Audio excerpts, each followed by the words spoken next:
देखिए, बहुत से यात्रियों की यह समस्या रहती थी कि लंबे रूट की बस हो, सुविधा थोड़ी अच्छी हो, भले ही किराया थोड़ा बहुत ज़्यादा लग जाए। ये सरकार की अच्छी सुविधा मुझे दिखाई दे रही है। तो सफर इसमें सुगम रहेगा। निश्चित रूप से अच्छा सफ़र रहेगा। और जींद में जिस तरह की आज सूचना है, 5 बसें आज से शुरू हो रही हैं और 5 बसें और आएंगी। यात्रियों को काफ़ी सुविधा होगी। क्या नाम आपका? दलेर सिंह। जी, जींद से चंडीगढ़ और गुड़गांव के लिए एसी बस शुरू हुई है, तो उससे आप कनेक्ट हैं ड्राइवर? मैं परिचालक हूँ। परिचालक। तो किस तरह की सुविधा जो टिकट द्वारा की जा रही है, तो क्या कुछ बेनिफिट है? यात्रियों के देखो, ये मतलब गर्मी सर्दी के लिए बहुत अच्छी मतलब वातानुकूलित जो बसें चलाई गई है सुगम यात्रा के लिए। इस वक्त तो सभी यात्रियों के लिए ये विभाग की तरफ से बहुत अच्छा कदम है।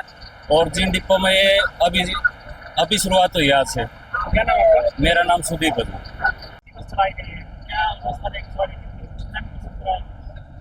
हमारे माननीय डिप्टी स्पीकर महोदय श्री कृष्ण मिड्डा जी व डीसी साहब के अथक प्रयासों के कारण आज हमारे यहाँ जींद डिपो में 5 नई एसी बसें आ गई हैं। वे 5 बसें और आनी हैं।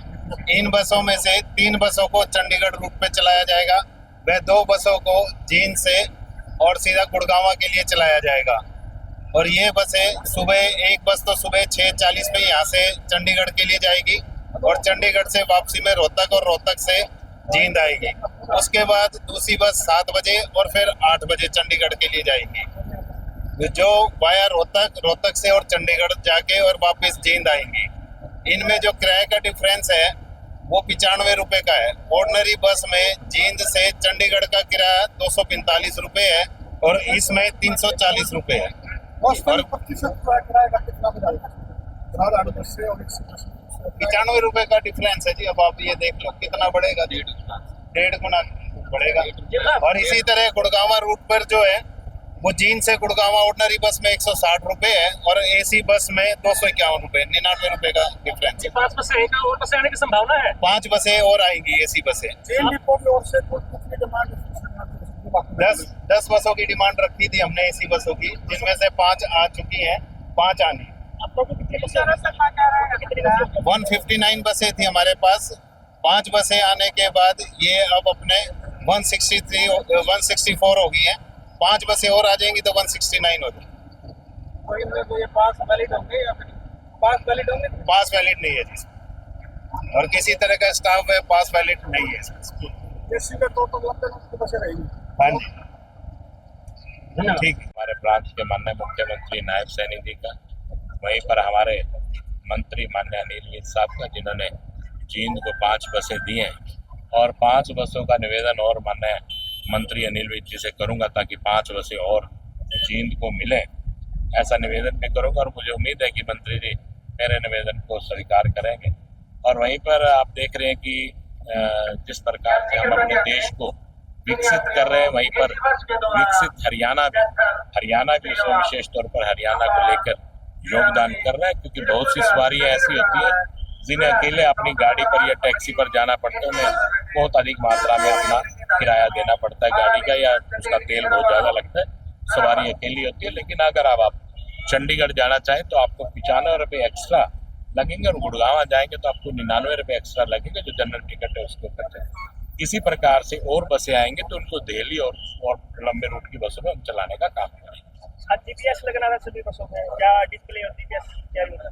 देखिए, जो सरकार की नियमावली है उसके अनुसार ही अब सारे काम रहेंगे, जिससे सरकार को भी फायदा रहेगा, आम जनमानस को भी उसका फायदा रहेगा। प्राइवेट बसों का क्या रहेगा? प्राइवेट बसों पर किस प्रकार निगरानी?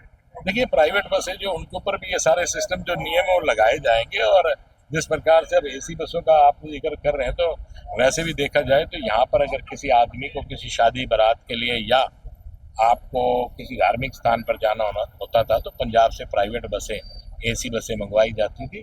तो अब अगर ऐसा रहेगा तो यहाँ पर हरियाणा रोडवेज की बसों का भी व्यक्ति यात्राओं में इस्तेमाल कर सकते हैं। आपने भी बस में सफर किया है, कितना आरामदायक सफर रहेगा? देखिए, बिल्कुल एसी इसके बड़े अच्छे काम कर रहे हैं और मुझे उम्मीद है कि जो लोग इसमें यात्रा करेंगे बड़ी आसानी से और बड़ी आरामदायक यात्रा रहेगी। कल कुछ दिन पहले जी कांग्रेस ने संगठन का निर्माण किया, जलादसों की नियुक्ति की, एक ही महिला को बनाकर जगह दी।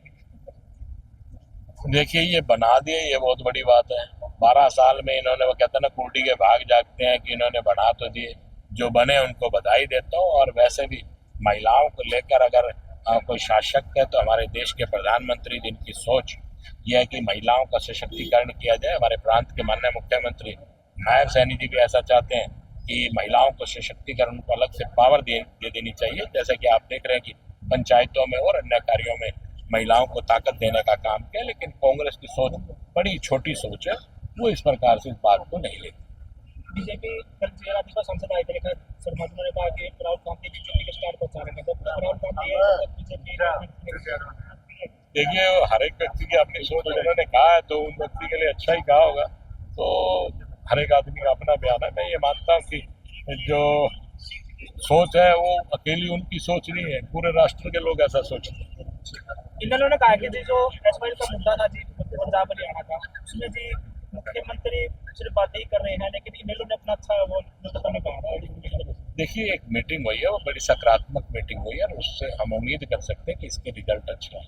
15 अगस्त को नरेंद्र मोदी ने एक योजना का उद्घाटन किया, उसमें स्मरण किया है कि भारत विकसित रोजगार योजना, इसमें 15,000 रुपये देने की बात करें। देखिए, हमारे देश के प्रधानमंत्री जो कहते हैं उसे करके दिखाते हैं, और उन्होंने ये शब्द लिया है तो उसको पूर्ण रूप से पूरा इनमें बारिश हुई है, और बारिश लगभग आपने देखा कितनी बारिश हुई है, लगभग सभी कॉलोनियों में, बहुत इलाकों में मतलब पानी हो गया था।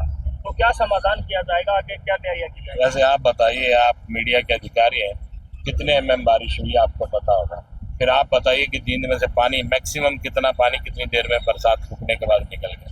अरे बड़े बड़े कुदरत के आगे किसी की चली है क्या? आप मीडिया वालों से भी मेरा एक निवेदन है कि पानी लगभग 1.5 से 2 घंटे के अंदर 70-80% पानी निकला, उसे भी दिखाइए।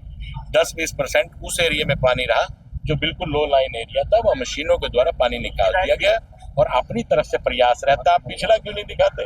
आपके सामने महिलाएं खुद कह रही हैं कि हमारी कॉलोनियों से रातों रात पानी निकल गया, और पानी आप देखे थे भरी बारिश 170 से 200 mm के आसपास बारिश कह रहे हैं। तबाह हो जाए दुनिया, जितनी प्रेशर से बारिश हुई, बारिश हो रही है इतनी स्पीड से और निकल रहा है पानी कम मात्रा में, इतनी mm की बारिश की उम्मीद किसको थी?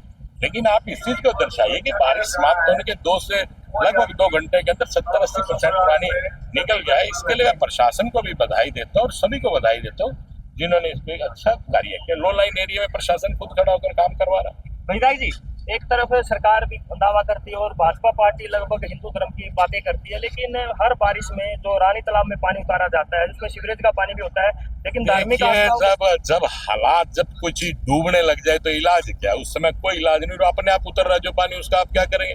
उतरे तो इतनी mm और आपको श्रीमान जी वैसे मैं बताऊं, वो सीवरेज का पानी नहीं, बरसात का पानी, इतनी भारी मात्रा में बरसात हो रही है, उसका क्या इलाज? इससे भी ज्यादा पवित्र गंगा में अब पानी अगर बह के निकलेगा तो आप गंगा को क्या कहिएगा साहब? तो ये सब उतारा गया है, तो सब आप स्थिति क्यों नहीं लगाते? जब आपके घर में अगर मान लो कोई प्रॉब्लम हो जाए, पता नहीं आपको क्या तोड़ना पड़ जाए।